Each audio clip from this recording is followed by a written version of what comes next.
أرسل إليك وتقرب إليك بحبيبك ونبيك سيدنا مولانا محمد صلى الله عليه وعلى آله وسلم وإلى كافة الأنبياء والمرسلين وصحابة وقرابة تابعين وصديقنا وشهداء وأولياء وأفياء وأتكاء أصال المسلمين والمسلمات والمؤمنين والمؤمنات وخصوصا للإمام الشيخ حسن ناصر رضي الله تعالى عنه شأن له ولهم الفاتحة.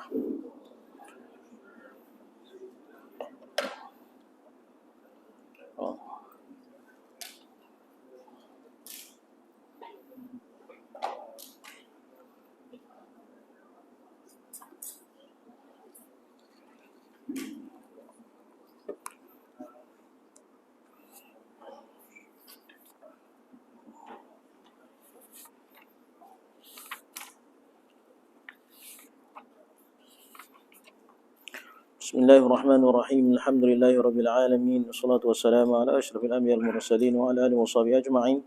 اللهم فقهنا في الدين وعلمنا تأويل. اللهم اجعلنا من العلماء الآمنين برحمتك يا أرحم الراحمين. قال المصنف رحمه الله تعالى: ونفعنا بعلومه وعلوم شيخنا ولعلوم سائر الصالحين في الدارين آمين آمين.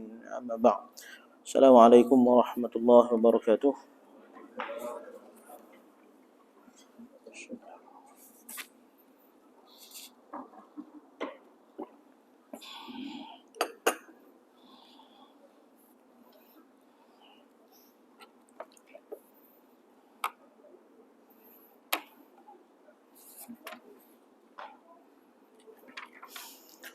Alhamdulillah, sambung perbahasan kita dalam kitab Qatrul Ghaisiyah fi Ilmi Sufiyah ala Syari'ati Muhammadiyah karangan Al-Imam Syekh Husain Nasir radhiyallahu taala anhu. Kita sambung perbahasan kita pada muka surat 11 fasal 1, betul tak? Betul. Selesai daripada perbahasan berkaitan dengan muqaddimah yang membahaskan tentang mabadi'il ashar, asas 10 asas prinsip dalam membahaskan ilmu tasawuf, dan masuk kita pada fasal yang pertama, iaitu nas-nas sumber pengambilan ilmu tasawuf. Apa nas, apa masdar dia, apa rujukan dia dalam pengambilan ilmu tasawuf yang membahaskan tentang ilmu tasawuf ini. Al-faslul awwalu fi an-nusus allati tu'khadhu minha hadzal ilm. Fasal pertama pada membicarakan tentang nas-nas sumber pengambilan ilmu ini, ilmu tasawuf ini. Yang pertama membahaskan tentang nas-nas dari Al-Quran. Bila sebut ilmu tasawuf, perbahasan utama sekali ataupun sumber utama sekali yang membicarakan tentang ilmu tasawuf itu ialah daripada Al-Quran sendiri, dan Al-Quran menjadi sumber rujukan utama dalam ilmu tasawuf. Ya? Kita tidak berkhilaf dalam perbahasan ilmu tasawuf ataupun ilmu tauhid. Tidak ada khilaf. Tidak perlu kepada ijma' ulama'. Tidak perlu kepada persepakatan para ulama'. Ini bukan ilmu fiqh. Yang perlu kepada khilaf, yang perlu kepada ijma', yang perlu kepada qiyas.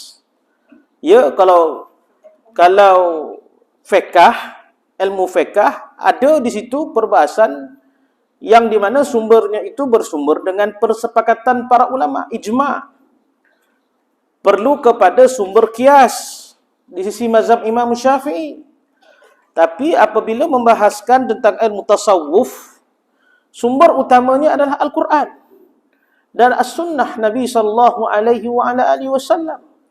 Sebab tasawuf ni adalah satu ilmu seperti mana yang kita bahaskan tentang pengambilannya, seperti mana yang kita bahaskan tentang maknanya, tajridul ilahiyah, mahwil basyariyati wa tajridul ilahiyah.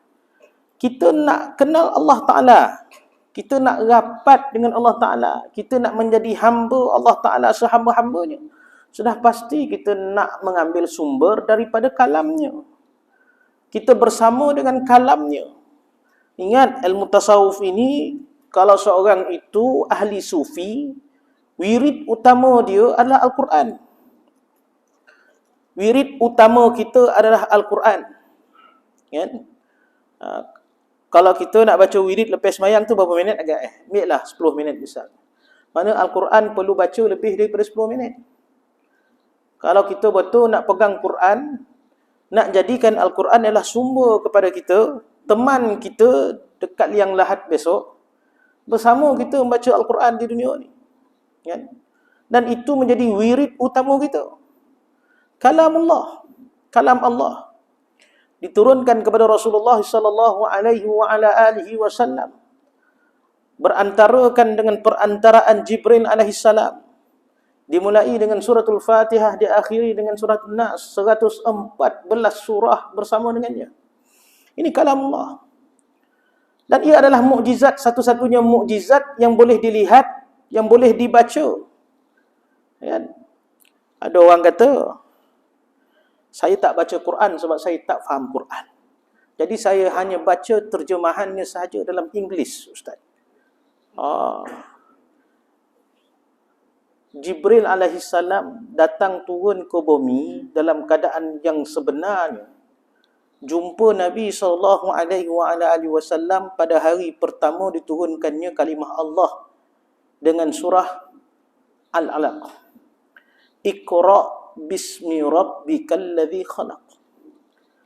Bacalah, dia tak suruh fahamlah, baca dulu. Faham kemudian. Baca Quran tu dulu. Ni saya baca tapi tak faham, buat apa Ustaz? Sabar dulu. Jibril datang suruh Rasulullah baca dulu. Iqra bismi rabbikal ladzi khalaq. Bacalah wahai Muhammad dengan nama Tuhan engkau. Kan? Iqra bismi rabbikal ladzi khalaq, yang menjadikan, Tuhan yang mencipta. Kan? Iqra wa rabbukal akramul ladzi 'allama bil qalam. Dah baca, barulah cerita 'allama, baru cerita mengajar, baru cerita mengaji.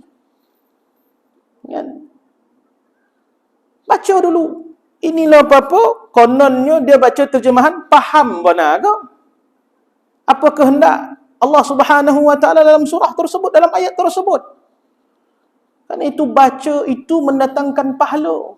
Faham kemudian, faham mengaji itu kemudian. Baca dulu. Baca dulu. Ini Al-Quran. Zalikal kitabu la raiba fih.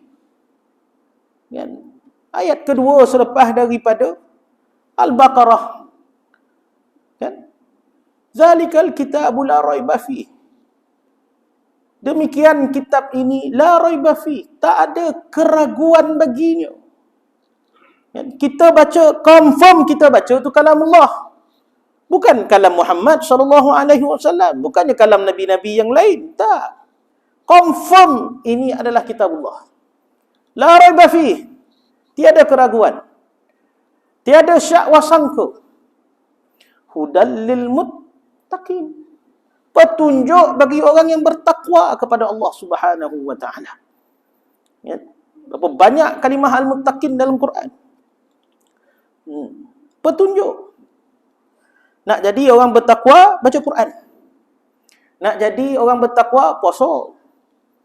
Ya? Kerana itu Al-Quran dianugerahkan oleh Allah Subhanahu wa taala, diturun pada bulan Ramadan. Diturun pada bulan Ramadan, nuzulul Quran. Ya, turun pada bulan Ramadan. Matlamatnya satu, nak jadi orang bertakwa. Nak jadi orang yang bertakwa kepada Allah Subhanahu wa taala. Dzalikal kitabu la raiba fihi hudal lil muttaqin. Cuba tengok ayat kefarduan puasa. Apa ayat dah? Ya ayyuhalladzina amanu kutiba alaikumus siyamu kama kutiba alal ladzina min qablikum la'allakum tattaqun. Itu ayat kefarduan berpuasa di bulan Ramadan. Difardukan kepada kamu seperti mana difardukan kepada mereka-mereka sebelum kamu itu berpuasa. La'allakum tattaqun, mudah-mudahan kamu menjadi orang bertakwa. Ada kaitan dia. Maka banyakan baca Quran pada bulan Ramadan. Kan? Tangguhkanlah aktiviti-aktiviti yang lain tu. Kan? Kau berjogging, berbasikal, tak payahlah, nantilah dulu. Bacalah Quran dulu. Habiskan. Kan?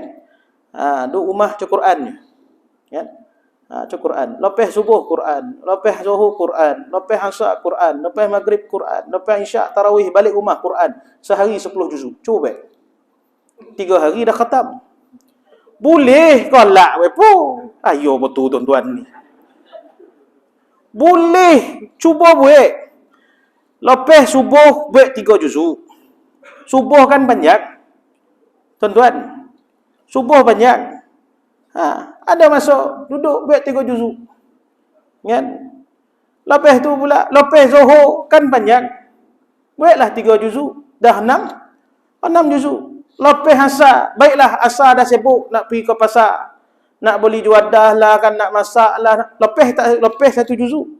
Dah 3, 6, 1 juzuk, 7. Maghrib cuba buat lepas maghrib 1 juzuk, lepas buka 1 juzuk, dah 8. Balik setelah daripada tarawih, tambah lagi 2 juzuk sebelum tidur. Dah 10. Boleh buat, sebab apa tak boleh buat? Cuba buat. Ya? 3 hari sekali dah khatam. Makna kita 10 kali khatam bulan Ramadan. Try buat dulu. Sebelum Ramadan ni cuba buat. Kan? Nisfu Sya'ban ni kau. Kan? Orang baca 3 kali Yasin. Kita bacalah 3 juzuk kau. Kan? Quran dan sebagainya. Tak kira sebab tak ada dalil. Kan? Ya. Dan sebagainya. Baik. Jadi Al-Quran. Zalikal kitabul la raiba fih. Contoh 10 juzuk. Kut tak daya. Kan sampai hospital pula. Kau ring pula darah. Contoh. Sengobar kan. Kut tak daya. Piada orang buat. Ulama-ulama marin buat. Tuan-tuan. Tak ada syekh-syekh saya buat. Tok guru saya marin buat. Syekh Al-Azhar saya buat. Kan? Saya jumpa orang yang khatamkan Quran 3 kali. 3 hari sekali saya jumpa. Ramai. Kan seorang. Kan 2 orang. Ada. Tuan-tuan. Jadi tak mustahil. Kan? 7 hari sekali khatam pun ada. Ikut kaedah Fahmi Masyuk dan sebagainya. Ada kaedah dia. Fatihah sampai surah Ma'idah. Contohnya. Kemudian sambung surahnya ke surahnya. Surahnya ke surahnya. Tiap-tiap hari ada jadual dia. Sehingga hari ke-7 tu khatam dia. Ada? Tuan-tuan. Saya jumpa. Bukan tak jumpa. Ada tuan-tuan. Kan?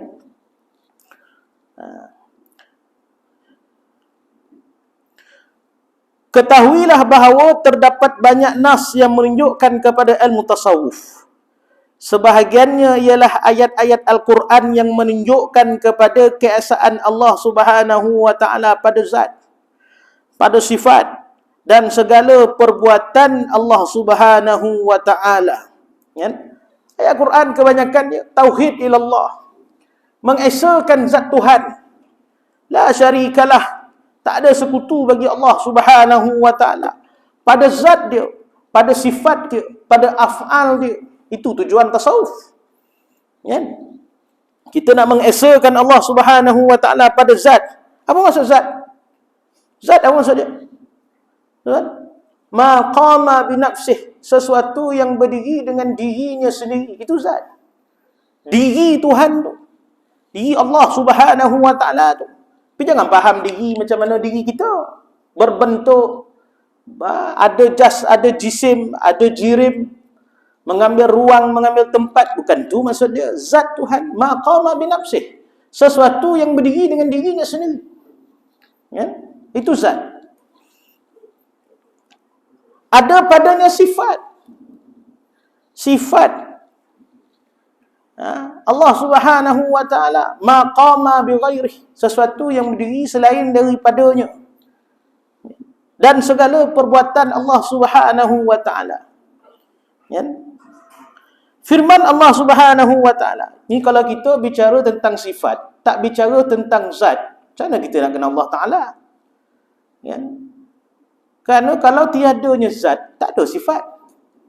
Tak ada sifat. Kalau tak ada sifat, ada zat tak? Ada zat. Ya? Apa contoh Kalau tuan-tuan dah menung tu, kena bagi contoh tu mana tu. Ya? Macam tiang ni lah. Tiang ni bentuk empek sogi. Sifat bagi tiang kan, empek sogi ni. Itu sifat dia. Warna apa ni? Warna apa ni? Warna krim. Krim ni sifat bagi tiang ni. Bentuk ompek sogi. Itu sifat bagi tiang. Kalau tak ada warna krim, ada tak tiang? Ada tak? Ada tiang tu. Tapi kalau tak ada tiang, Ada tak warna krim tu? Tak ada. Tiang ni. Ya, ni tiang. Yang dikatakan tiangnya deh. Ni namanya tiang. Tuan, ni zat ni zat. Sifat berbentuk empek segi. Warna krim. Tinggi lebih kurang dalam ambil lah 15 kaki misalnya. 20 kaki lah. Contoh. Tinggi 20 kaki. Ya, itu sifat bagi dia. Tapi kalau tak ada krim, tak ada bentuk empek segi, boleh jadi bentuk bulat. Ada tak tiang tu? Ada. Kan? Tiang ni zat. Tuan-tuan. Ya? Krim ni sifat dia, warna dia. Empek segi ni sifat dia, bentuk dia. Tinggi 20 kaki, sifat dia, bentuk dia. Itu sifat. Yang dikatakan zat tiang tu. Boleh jadi tiang ni warna putih. Kalau tak ada warna krim. Tuan-tuan. Monong lagi macam mana cerita Ustaz Umar ni teh. Tu dah. Kan? Gula pergi kedai, kan? Pergi kedai Runcit Jalil tak. Saya nak manih 1 kilo. Bagi saya manih 1 kilo. Tak ke poning mamak lam tu. Manih apa 1 kilo? Dibawa gula nau. Tak, saya nak manih 1 kilo. Manih 1 kilo. Iyo manih. Putih lah 1 kilo. Manih putih. Dibawa gula batu. Kotor-kotor rasa tu. Tak, saya nak yang berderai-derai tu. Atau gula pasir ke? Gula pasir. Kan senang cakap daripada tadi gula pasir. Gula pasir tu zat sifat manih. Sifat putih. Sifat berderai-derai. Kan senang sebut zat daripada sebut sifat. Kan? Kita kenal zat, maka kita faham sifat yang ada pada zat. Maka kena kenal Allah, zat Allah dulu. Yang bersifat Rahman, yang bersifat Rahim, yang bersifat Malik, yang bersifat Kudus, yang bersifat Salam, yang bersifat Mukmin, yang bersifat Muhaimin, Aziz, Jabbar. 99 nama Allah itulah nama yang menunjukkan sifat Allah. 99 itu nama Allah yang menunjukkan sifat bagi zat Tuhan. Karena nama bagi zat satu ya. Allah itu nama bagi zat. Adapun Ar-Rahman, Ar-Rahim, Malik, Kudus, Salam, Mukmin, Muhaimin, Aziz, Jabbar, Qahar, Latif, Rauf, tu 99 itu semua menunjukkan nama bagi sifat. Nama yang menunjukkan sifat Allah. Nama yang menunjukkan sifat Allah. Yang bersifat pemurah, yang bersifat pengasih, yang bersifat penyayang, yang bersifat pemberi, yang bersifat pengampun, yang bersifat kurnia. 99 nama itu tadi. Yang perlu kita kenal betul-betul Allah. Zatnya itu dulu. Macam mana kita sebut, bagi saya gula pasir 1 kilo tadi. Yang sifatnya sudah pasti manih, berderai-derai, putih, halus dan sebagainya. Supaya orang faham. Dan kita jelas. Kalau makhluk pun gula tu pun perlu kepada zat. Untuk kita sebut zat baru kita faham sifat. Macam itulah Allah. Punya bagi segalanya. Zul Jalali wal Ikram. Punyanya. Kan? Jadi, tak payah kita mana-mana nak memaham sifat ni. Yang kita nak faham betul zat Allah Subhanahu wa ta'ala ni. Kan? Allah. Yang kita kenal Allah Subhanahu wa ta'ala. Maka perlu kepada pengajian tauhid dibilas ataupun dikiaskan, dihiaskan dengan ilmu tasawuf. Tanpa ilmu tasawuf seorang tak dapat mengenal zat Tuhan. Wallahi. Demi Allah. Rakamlah, tak kisah saya sebut, saya berani sebut.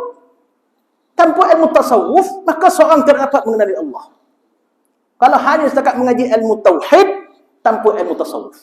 Dan tanpa ilmu tasawuf tak mengaji ilmu tauhid, begitu juga. Ya? Bagaimana nak mengenal zat bagi sifat? Sifat bagi zat Allah Subhanahu wa ta'ala. Perlu kepada pengajian khusus berkaitan dengan sifat al-ilahiyat. Sifat ketuhanan. Ya? Supaya kita orang awam ni jelas. Orang awam ni perlu kepada penjelasan. Kita kena mengaji. Tak mengaji tak faham. Memang takkan faham. Maka datanglah ilmu-ilmu yang menyebabkan kita leka lah. Ya? Selain daripada Allah Subhanahu wa ta'ala. Macam-macam lah. Baik. Maka kenal zat, kenal sifat dan af'al perbuatan Allah Subhanahu wa ta'ala. Sifat haliyah. Sifat perbuatan yang menunjukkan perbuatan Allah Subhanahu wa ta'ala mengada atau meniadakan akan sesuatu. Tak betul-betul perbahasan ilmu tauhid lah. Ya. Firman Allah Subhanahu wa ta'ala, Alhamdulillahi Rabbil Alamin, Ar-Rahmanir Rahim, Maliki Yawmiddin, Iyyaka na'budu wa iyyaka nasta'in. Sampailah waladdallin. Ya. Alhamdulillahi Rabbil Alamin. Kita tengok Quran ayat Fatihah tu. Ini ayat yang menunjuk dalil kepada ilmu tasawuf. Alhamdulillahi, segala puji bagi Allah. Ya. Segala puji. Lafaz tu maksud dia mufrad. Lafaz itu dengan lafaz mufrad, maknanya jamak. Alhamdu adalah lafaz singular, maknanya plural. Yang main cakap bahasa Inggeris tu faham tu kan?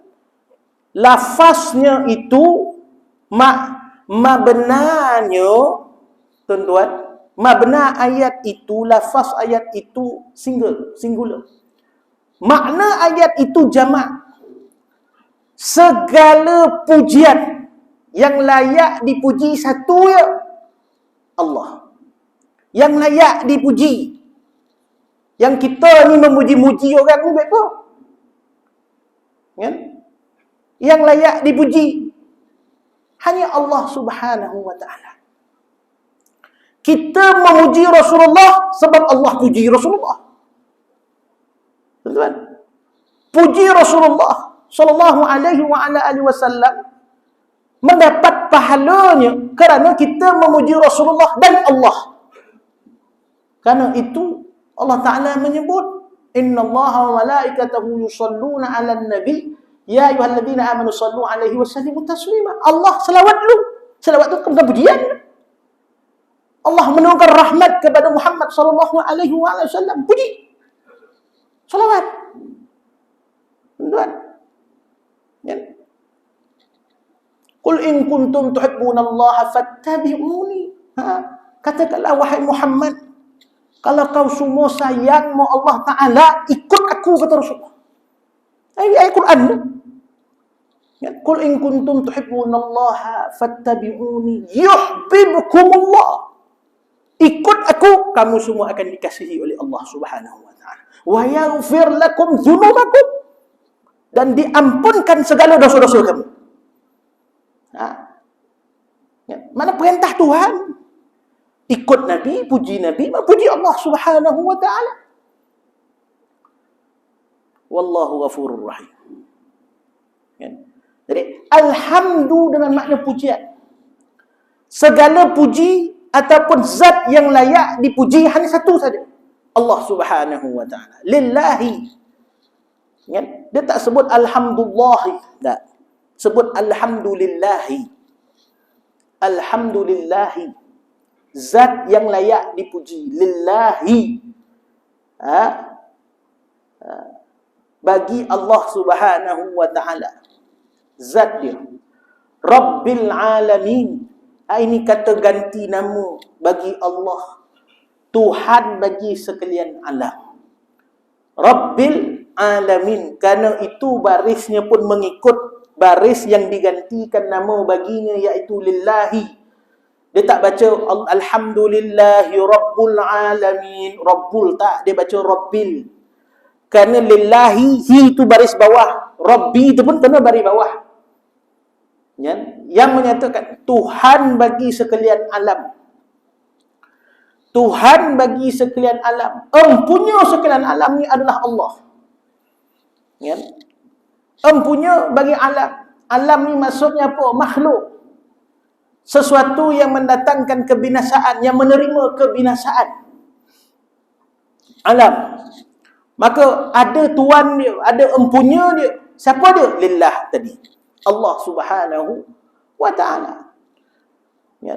Dia dua saja, sama ada Khalik, pencipta, ataupun makhluk yang dicipta. Khalik, Allah Subhanahu wa ta'ala, yang dicipta ialah alam. Alam ni bukannya alam kita nampak ni saja. Alam ada banyak.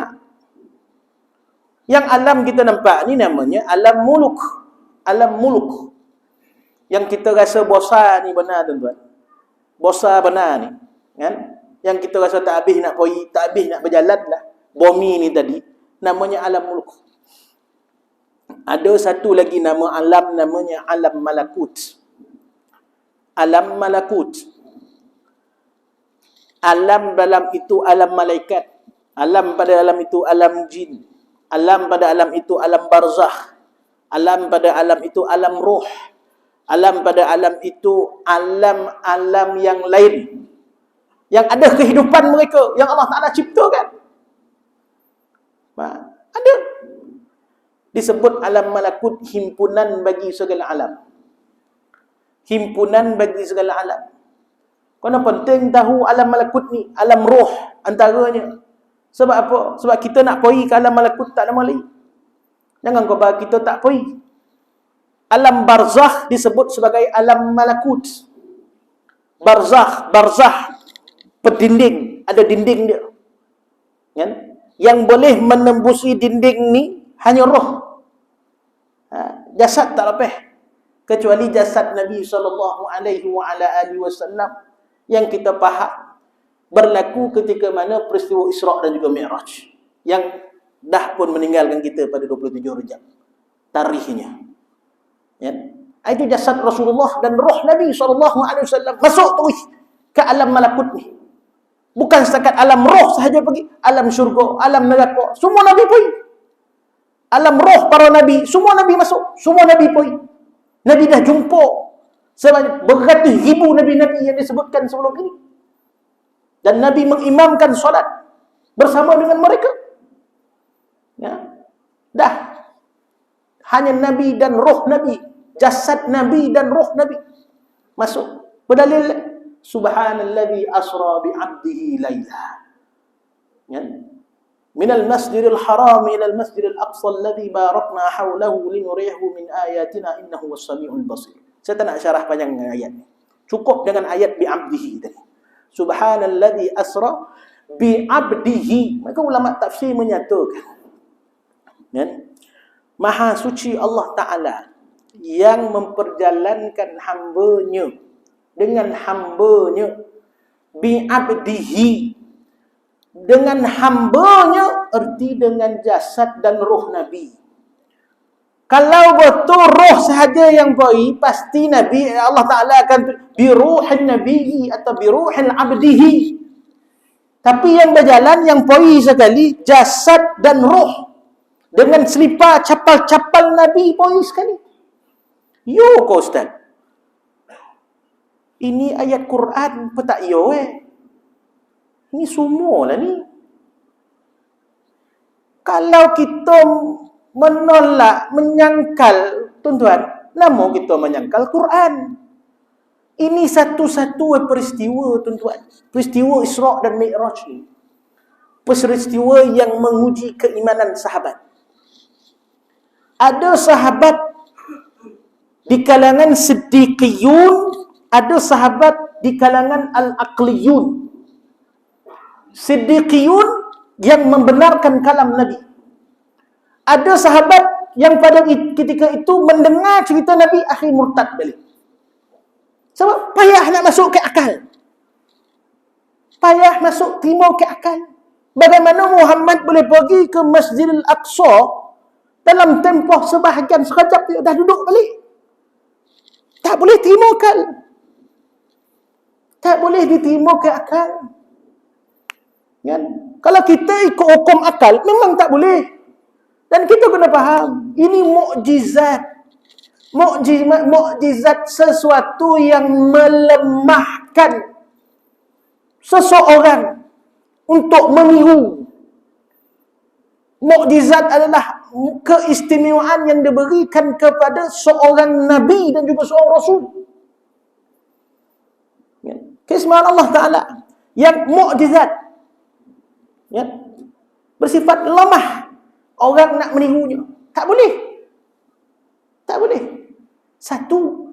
Yang kedua, di sini Allah Ta'ala nak menguji keimanan para sahabat. Nak membenarkan kalam Allah dan kalam Rasulullah atau hanya mengikut akal masing-masing. Allah Ta'ala yang mencipta alam. Allah Ta'ala yang menciptakan masa. Hak dia lah, hak Allah lah yang nak bawa orang ni pergi alam ni, nak mulangan balik pukul berapa balik. Kerja Tuhan lah. Wal as, demi masa. Allah takkan bersumpah dengan sesuatu ciptaannya melainkan ciptaannya itu hebat. Masa tu hak Allah. Tuan-tuan, masa tu hak Allah. Yang kita rasa lama boleh jadi sekejap. Yang kita boleh rasa sekejap tapi sebenarnya lama. Tuan-tuan, kita rasa 5 minit ni kejap je. Kejap benar. Tapi cuba tunggu ataupun beratur 5 minit. Rasa lama tak? Lama.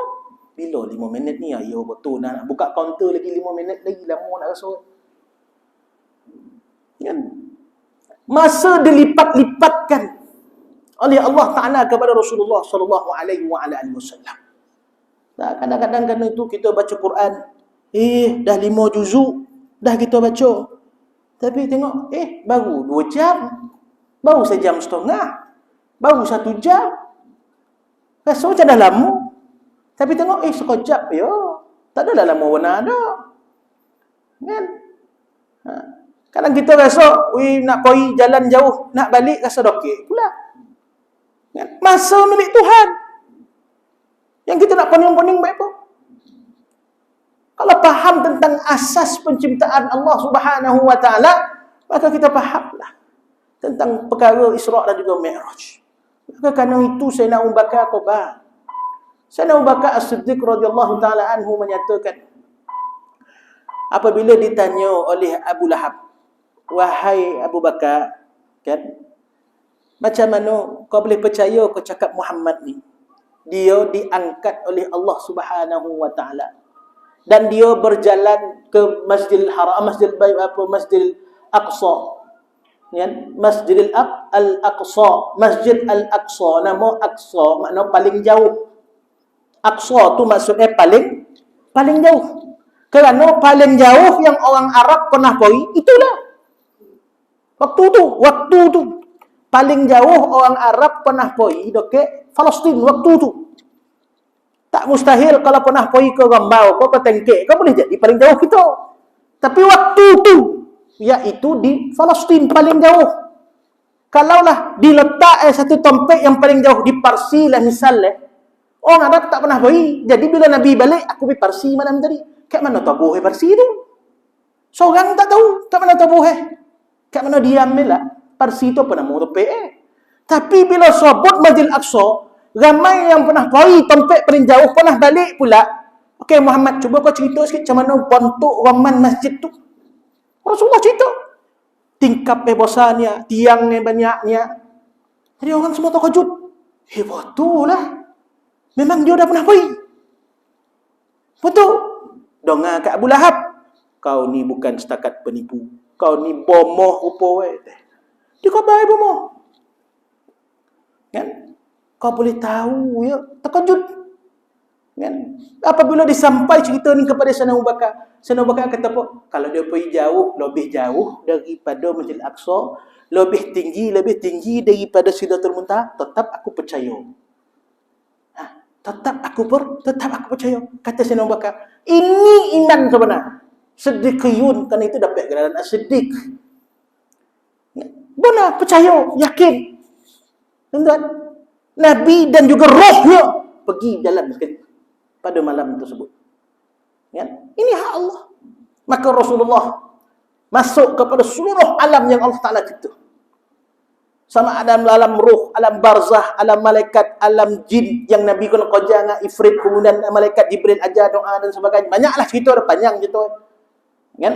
Pergi ke Baitul Laham, pergi ke Bukit Tursina, pergi ke Yathrib, pergi ke banyak tempat yang Nabi seluruh alam yang Allah Ta'ala nak tunjuk bahawa alam ni semua adalah ciptaan aku. Kerana itu dimulai ayat Isra dengan subhana, kalimah tasbih.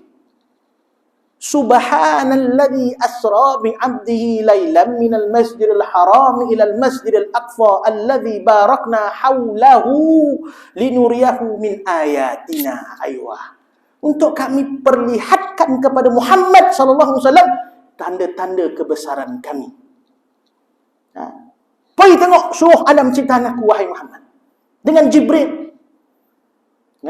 Maka dimulai ayat tersebut subhanallah, subhanalladzi, maha suci Tuhan.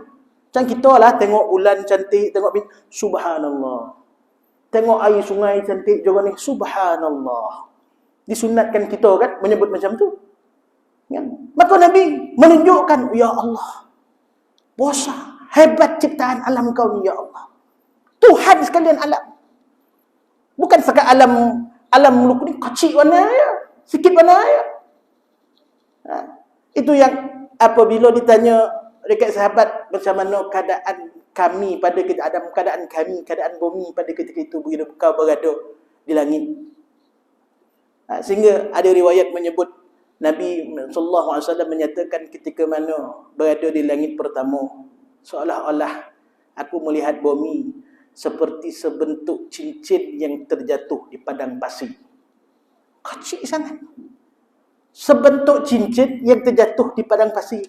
Itu gambaran bumi pada langit pertama. Kemudian naik pula langit yang kedua, aku melihat pula bentuk ataupun keadaan langit yang pertama seperti sebentuk cincin di padang pasir. Langit yang pertama pula pada langit yang kedua tu seperti sebentuk cincin di padang pasir. Macam mana pula keadaan bumi pula pada langit yang pertama tu tadi? Kalau keadaan langit pertama tu di langit yang kedua dah menjadi sebentuk cincin di padang pasir. Tuan-tuan. Jadi walaupun hadis ini martabatnya dipertikaikan ataupun diperselisihkan oleh kalangan ulama, maka ini ianya matan hadis. Tuan-tuan, disebut oleh para ulama berkaitan. Maka keadaan kita pada waktu macam mana, tuan-tuan? Kecil mana ya bumi, alam muluk yang kita rasa besar, kecil sangat. Ya, kecil sangat. Maka Allah Subhanahu wa taala mengajar Rasulullah sallallahu alaihi wasallam melihatkan, tunjuk tentang tanda. Maka ayat surah Al-Isra dimulai dengan kalimah subhana. Dah dapat nikmat melihat semua alam dan sebagainya. Sebagian ulama mufassirin, ulama tafsir pula menyatakan apabila surah Isra itu dimulai dengan subhana, maha suci, diberikannya anugerah kepada Allah, kepada Rasulullah sallallahu alaihi wasallam oleh Allah Subhanahu wa taala. Cuba tengok selepas surah Isra, surah apa? Surah Kahfi. Kahfi dimulai dengan Alhamdulillah alladzi anzala ala abdihi alkitab wa lam yaj'al lahu iwaja. Kan? Subhanallah, alhamdulillah. Bersyukur kepada Allah. Kalimah syukur, segala puji bagi Allah. Seronok Nabi bila dapat melihat, dijemput oleh Allah Subhanahu wa taala ke hadratnya. Kita tengok surah Isra, surah 7 boleh, Kahfi surah 8 boleh ke, tak silap saya. Kan? Itu dia. Allah Ta'ala nak menunjukkan Tuhan sekalian alam dia ni. Kan? Tuhan bagi sekalian alam. Makhluk alam ni. Khaliq Allah Subhanahu wa ta'ala. Dalam alam tu macam-macam lah duk. Kan? Macam-macam lah duk. Ada bukit, ada bukau, ada manusia, ada jin, ada malaikat. Semua sekali. Namanya alam. Namanya alam. Namanya makhluk. Kan? Makhluk ni maksud dia apa? Sesuatu yang diciptakan itu terjemahan bagi makhluk. Maksud makhluk Apa benda dia?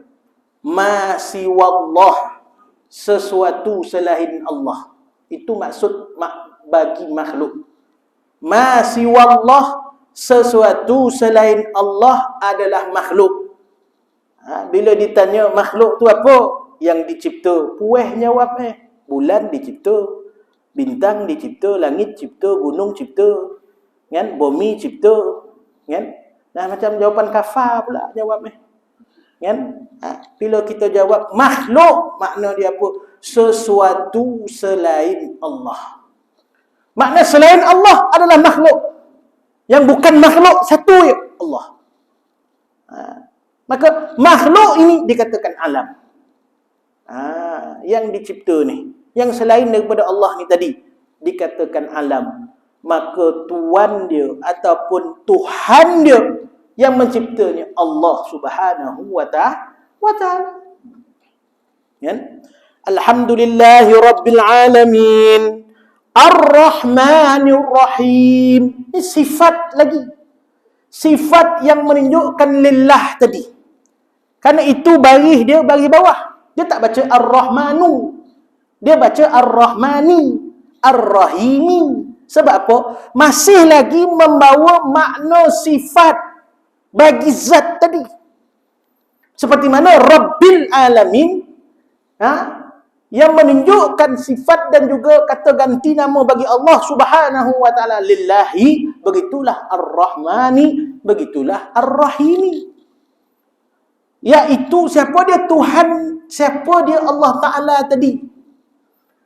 Siapa dia Allah Ta'ala tadi? Yang pertama iaitu Tuhan yang mencipta alam, empunya alam. Yang kedua, lillah ini tadi, Allah Ta'ala ni tadi sifat dia Ar-Rahman. Ar-Rahman, apa maksud Ar-Rahman? Al-mun'imu bijalailin ni'am. Tuhan yang maha pemberi nikmat bagi segala nikmat. Itu maksud Ar-Rahman. Tak kira kau Islam ke, kau Hindu ke, kau Buddha ke, kau Kristian ke, Kadazan ke, tak kira apa benda, siapa engkau, kau manusia ke, kau binatang ke, semua dapat nikmat. Semua merasa nikmat Allah Ta'ala. Malam ni ada diberi kita oksigen. Baik, adakah orang yang bukan Islam tak dapat oksigen? Semua pakai tong? Tak. Semua dapat. Dapat malam, dapat merasa malam. Kalau hujan, adakah penduduk Islam saja yang dapat hujan, yang bukan Islam tak dapat hujan? Tak. Merasa semua. Ar-Rahman. Ini maksudnya Tuhan yang maha pemurah. Bagi habis. Ambil. Kalau ada 10 bilion, ambil 10 bilion. Ambil. Macam tu. Ya. Ada jutaan, ambil jutaan tu. Ambil. Tak ada. Tak ada siapa yang boleh menjadi Ar-Rahman seperti Ar-Rahman Tuhan. Dia pemurah, tapi tak sama pemurah Tuhan. Tak sama. Ya. Ar-Rahman, Tuhan yang maha pemurah.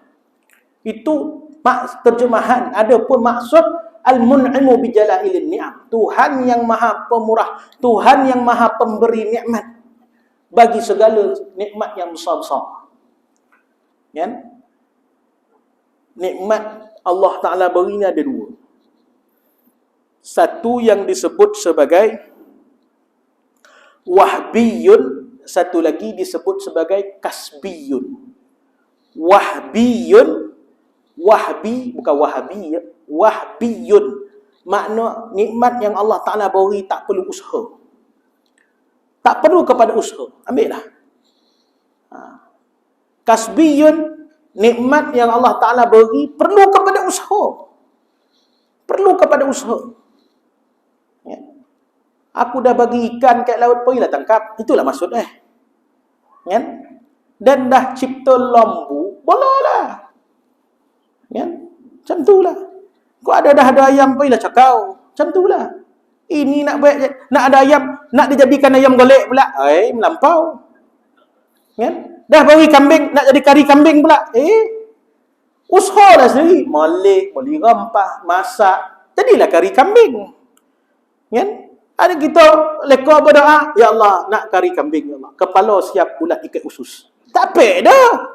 Bergolek jatuh tangan teh. Tak pek dah. Siapa kita? Tak. Kau khabar kau Rahman, pemurah, tapi tak dapat pun. Itu kena faham makna pemurah tadi. Betul Tuhan beri nikmat. Satu nikmat yang tak perlu usaha. Satu lagi nikmat perlu kepada usaha. Kena usaha lah. Kepada orang yang poning-poning kat luar tu, tak apa, Tuhan ada, kita pergi keluar dakwah. Kita pergi ngaji. Tak apa, ada joki untuk dia. Ulik dalam batu ada joki pergi jadi ulik lah. Kita tanya. Kan pergi jadi ulik dah. Pergi jadi ulik dah. Pergi duduk jadi ulik. Apa buat dalam tu. Kan kok betul ulik dalam batu, ada joki. Ya, ulik kita manusia. Tak ada bergolek dah pisang goreng jatuh dah. Tak ada bergolek dah boreh jatuh tangan teh dah, tak ada. Tuan-tuan, kena usaha. Ada sawah bandang, ada tanah, ada perlu kepada usaha. Ini semua lebay-lebay poning ni. Mengaji main colok macam ni jadi ya. Tuan-tuan, Tuhan beri nikmat, Tuhan kan Rahman, Tuhan kan Rahim, pengasih, penyayang. Ya betul. Tapi nikmat dia beri, ada nikmat dia beri nama kasbiyun, kasbi perlu usaha. Ingat tu, wahbiyun dan kasbiyun. Kita nak ahli sunnah. Kita bukan jabariyah. Semua surah kat Tuhan semata-mata. Kan? Ahli sunnah kena faham makna dia. Ar-Rahman, Ar-Rahim, Al-Mun'imu bidaqa'ikin ni'am. Mun'im, makna Tuhan yang Ar-Rahim, makna Tuhan yang maha pemberi nikmat dengan nikmat yang halus-halus. Nikmat yang khusus kepada orang Islam. Diberinya nikmat pahala, diberinya nikmat syurga, diberinya nikmat iman, diberinya nikmat ihsan kepada kita. Bila ini kita tak terputus nikmat ini. Tak terputus. Khusus untuk orang Islam. Ya susah kau kat dunia, tapi jangan lupa inna ad-dina indallahil Islam. Man qala la ilaha illallah dakhala al-jannah. Siapa yang berkata la ilaha illallah masuk dalam syurga. Ingat, kita orang Islam nikmat besar sekali pek dalam syurga. Orang bukan Islam tak pek dah. Orang tak bukan Islam tak pek dah. Kalau agama dia kata, oh tak, agama kami pun juga masuk dalam syurga. Lakum dinukum waliyadin. Kau agama kau lah. Dia agama din. Agama dia kata macam ni. Agama dan khabar, hanya Islam sahaja masuk dalam syurga. Selain berislam, tak masuk dalam syurga dah. Tidak.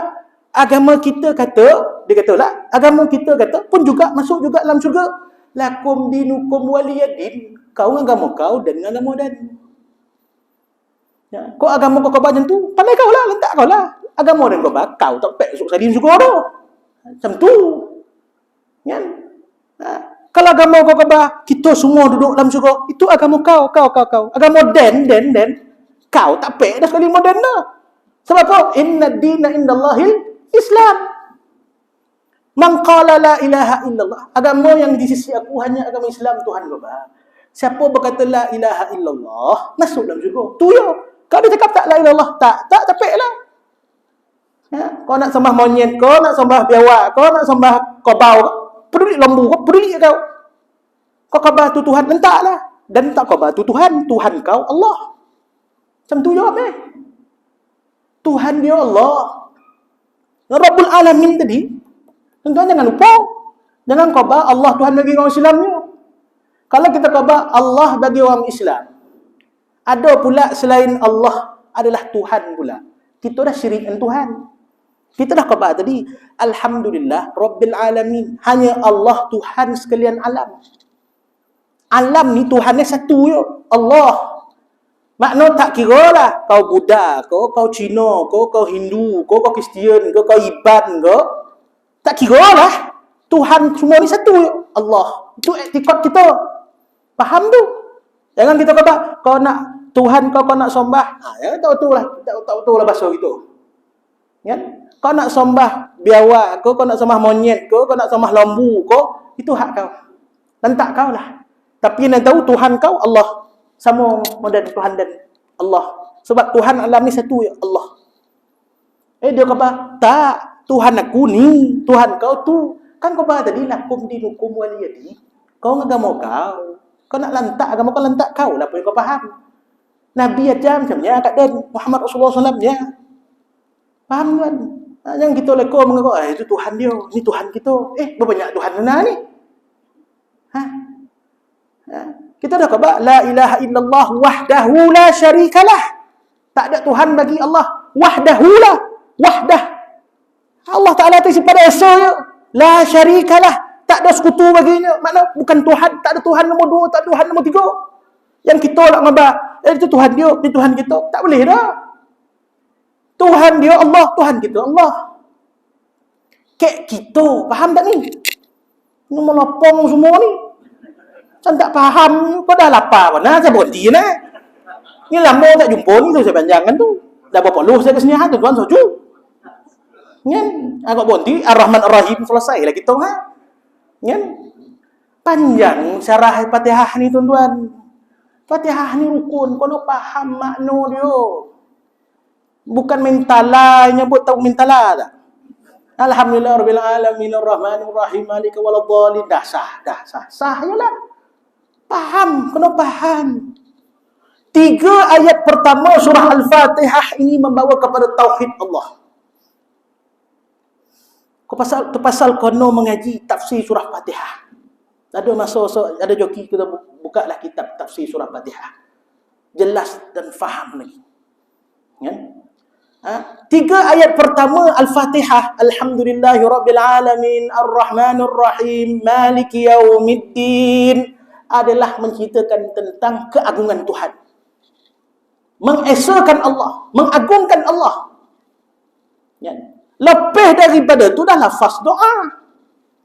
Iyyaka na'budu wa iyyaka nasta'in, kepada Engkau ya Allah kami mohon kepada Engkau ya Allah kami sembah, wa iyyaka nasta'in, kepada Engkau ya Allah kami mohon pertolongan. Dah lafaz doa dah. Ya. Ihdinas siratal mustaqim, tunjuklah kami jalan yang lurus, lafaz doa.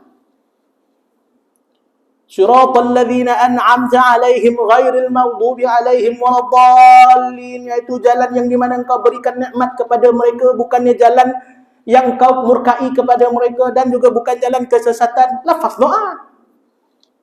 3 ayat pertama ni adalah lafaz ta'zimullah, mengagungkan Allah. Faham? Tuan-tuan? Ar-Rahman Ar-Rahim ni tadi jelas betul-betul. Ya? Maliki yaumiddin. Ya? Dialah raja, dialah pemerintah, dialah yang memiliki dan memerintah hari yang kemudian itu hari kiamat. Ya? Dialah raja, dialah yang memiliki, dialah yang memerintah hari kiamat besok. Ya? Iyyaka na'budu wa iyyaka nasta'in. Ya, kepada Engkau ya Allah kami menyembah, kepada Engkau ya Allah kami mohon pertolongan. Nantilah saya syarahkan. Saya pernah mencungap syarahnya tuan-tuan malam ni. Ya, nantilah kita habiskan. Masuklah besok Maliki Yaumiddin tu. Kita ada jumpa hari tak? Sebelum Ramadan ni. Ada lagi kan? Ada. Kepada ada lah tu. Kan? Ada lagi insya-Allah. Ni bulan 3 lagi kan. Kan? Iyalah ada. Ada lagi kan? Ni bulan 3 ada. Wallahu subhanahu wa ta'ala alam. Insya-Allah nantilah kita jumpa tuan-tuan. Mudah-mudahan kita semua diberikan kekuatan dapat bertemu pada bulan Ramadan insya-Allah. Ya Allah subhanahu wa ta'ala berikan kita kebesarannya, kemuliaannya dengan membuka pintu maghrifah, pintu maghfirah kepada kita insya-Allah subhanahu wa ta'ala. Wallahu ta'ala alam. Bismillahirrahmanirrahim. Alhamdulillah wassalatu wassalamu ala asyrafil mursalin wa ala alihi washabihi ajma'in. Allahumma rzuqna fahman nabiyyin hifdzal mursalin wal malaikati bi rahmatika ya arhamar rahimin. Sallallahu ala sayyidina maulana Muhammad sallallahu alaihi wasallam. Alhamdulillah.